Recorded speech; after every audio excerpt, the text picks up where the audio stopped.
The morning sun pierced the blinds of the family court building on Elm Street, casting long, jagged shadows across the linoleum floor. The air inside was thick, a cocktail of stale coffee, cheap disinfectant, and the cold, clammy sweat of families, waiting for their lives to be dissected. Worn vinyl benches, the color of institutional green, lined the hallway, smoothed by generations of nervous hands, gripping them like lifelines. Marcus and Elena Reyes sat huddled together on one of those benches, their 7-year-old daughter Lily sandwiched between them, clutching a threadbare teddy bear named Captain Snuggles. Marcus, a mountain of a man, 6'3", with arms emblazoned with tattoos, hinting at a life of service, remembrance, and deep camaraderie. His Hell's Angels vest remained locked safely in his truck, his lawyer's advice ringing in his ears. Appear less intimidating, Marcus. Elena, a petite woman, with eyes that held a galaxy of compassion and hands that had cradled countless lives in the ER, squeezed her husband's calloused fingers, fighting back a tidal wave of tears. They had done nothing wrong. They had poured their hearts and souls into Lily. Ballet lessons, soccer practice, a bedroom overflowing with books. She devoured family dinners every single night, but none of it mattered to their neighbor, Gladys Kravitz, who sat across the hallway. A smug little smile plastered across her face. Gladys was what the internet lovingly calls a nosy neighbor, 53 years young, with hair the color of a hazard cone, and opinions about everything the other people on the block did. She had descended upon the quiet sanctuary of Maplewood Estates 2 years prior, immediately crowning herself the self-appointed guardian of its pristine moral fabric. The Reyes family had been in her crosshairs from day one. Their motorcycles were obnoxiously loud. Their friends were rough around the edges. Their tattoos were a public menace. She had dialed 911 11 times in 18 months. Noise complaints, parking skirmishes, vague suspicions of a gang activity. Each time, the officers had rolled their eyes, found nothing amiss, and politely asked her to stop wasting their time. So Gladys escalated things. But before we move any further, if you believe in the strength of community, in judging people by what's inside, not what's on the outside, and in the undeniable truth that family is forged by love, not by appearances, then smash that like button, drop a comment below, share this video with your friends, and subscribe to the channel.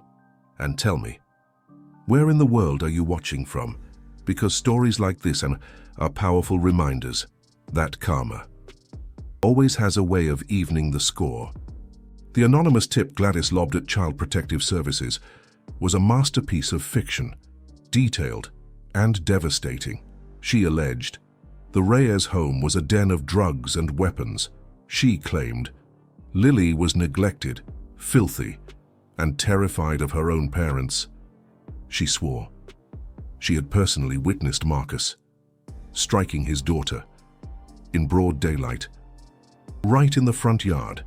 Every last word was a lie, but CPS was legally obligated to investigate. The caseworker, a kind woman named Mrs. Davison, arrived at their doorstep, already wearing an expression of apology.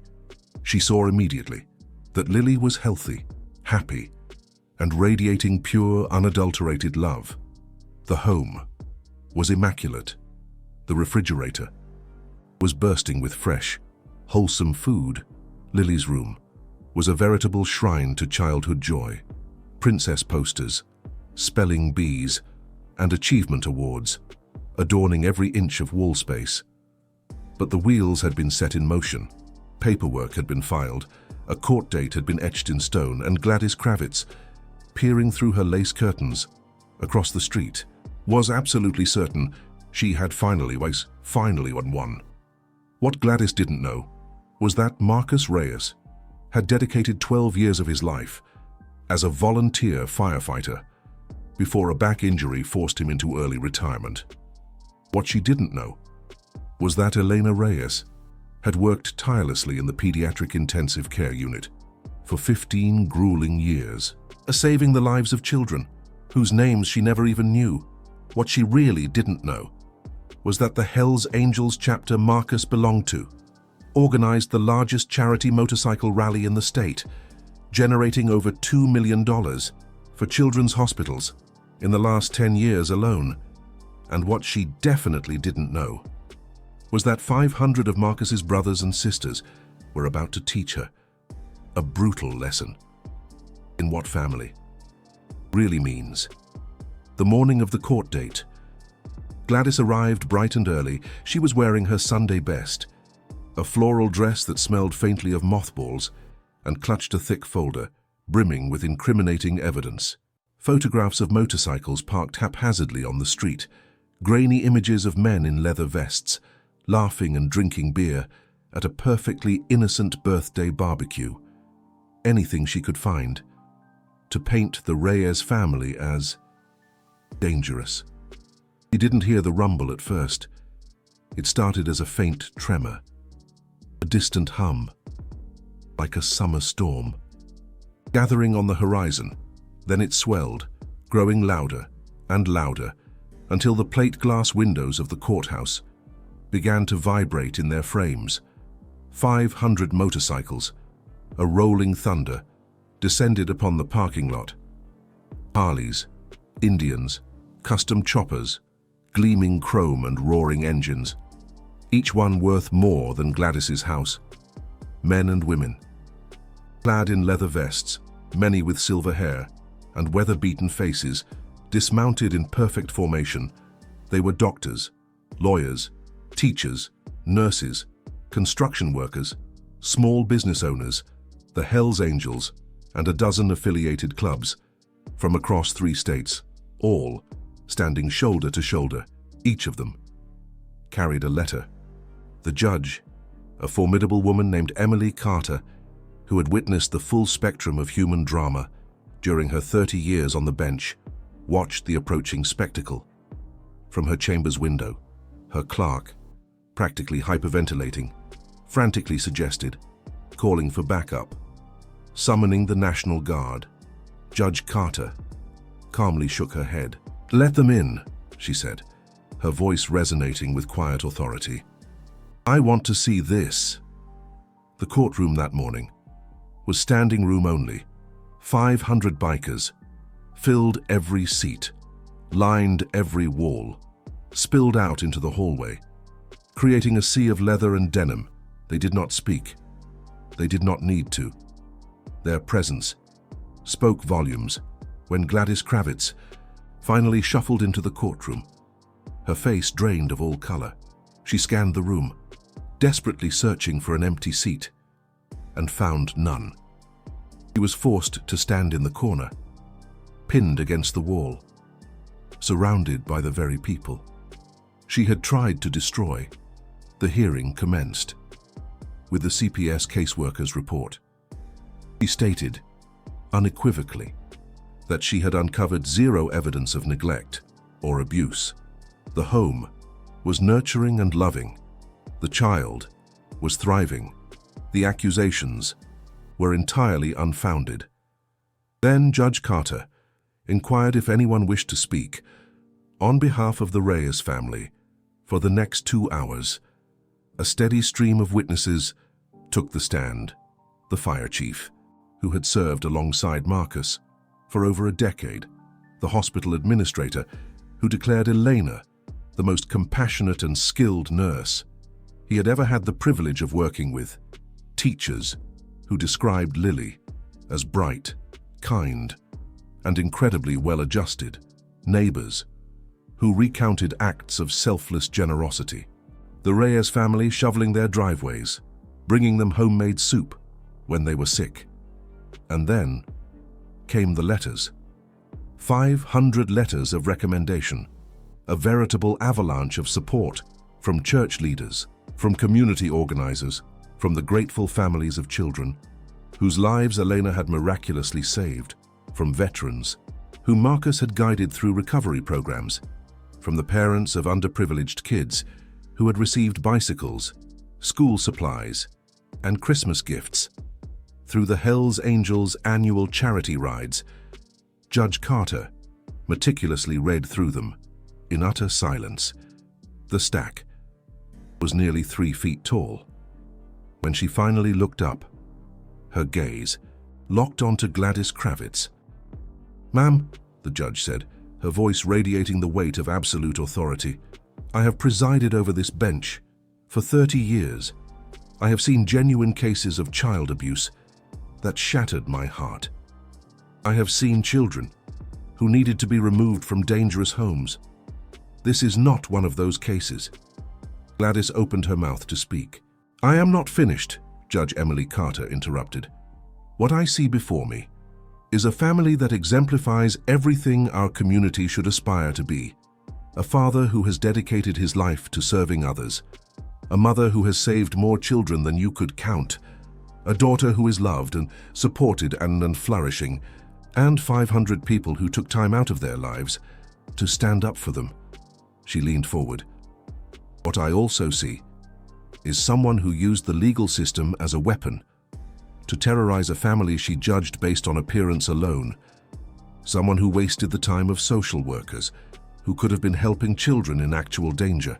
Someone who put a 7-year-old girl through emotional trauma because she did not like the sound of motorcycles." Gladys's face had gone from pale to bright red. "I am dismissing this case with prejudice," Judge Emily Carter declared, "and I am personally forwarding the records to the district attorney's office to review for potential charges of filing a false report. Furthermore, I am issuing a restraining order, requiring you to stay 500 feet from the Reyes family at all times." She gathered her papers. "And one more thing. Ms. Kravitz, I suggest you take a long look at the 500 people in this courtroom. These are the people you called dangerous. These are the people who spend their weekends raising money for sick children. These are the people who would give you the shirt off their back if you needed it. But you will never know that, because you judged them without ever trying to know them." Court adjourned. As Gladys Kravitz stumbled out of the courtroom, she had to walk through a silent corridor of 500 bikers. No one touched her. No one threatened her. They simply watched. And in their eyes, she saw something that would haunt her forever. Disappointment. Not anger. Not hatred. Just the quiet disappointment of people who had hoped for better from their fellow human beings. Marcus and Elena Reyes walked out of that courthouse with Lily between them.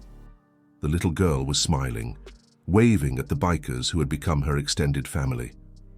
One of them, a grandmother with silver hair and a leather vest covered in patches, knelt down and handed Lily a new stuffed elephant. "This one is from all of us," she said, "to remind you that family comes in all shapes and sizes." That night, there was a celebration at the Reyes home. Motorcycles lined Elm Street for 3 blocks. Neighbors who had been afraid to introduce themselves before came out with casseroles and congratulations. The children of Maplewood Estates played in the yard, while their parents talked with the bikers they had once avoided. Gladys Kravitz's house was dark. A for sale sign appeared in her yard 2 weeks later. "And before we end, we have one special request for you. Comment below with the words, 'Family is love,' to show that you stand with Marcus, Eleanor, and Lily, because sometimes the most powerful lesson is not about punishment. It is about showing someone exactly what they missed by refusing to see past their own prejudice. There is a saying among the Hells Angels that explains everything about what happened in that courtroom. You can judge a tree by the fruit it bears." Gladys Kravitz saw leather and tattoos and assumed the worst. She did not see the charity rides, the hospital donations, the children saved, the lives rebuilt. She did not see the 500 people who dropped everything to stand up for one family. She did not see that real family is not about blood or appearance. It is about showing up when it matters most. And now, she never will.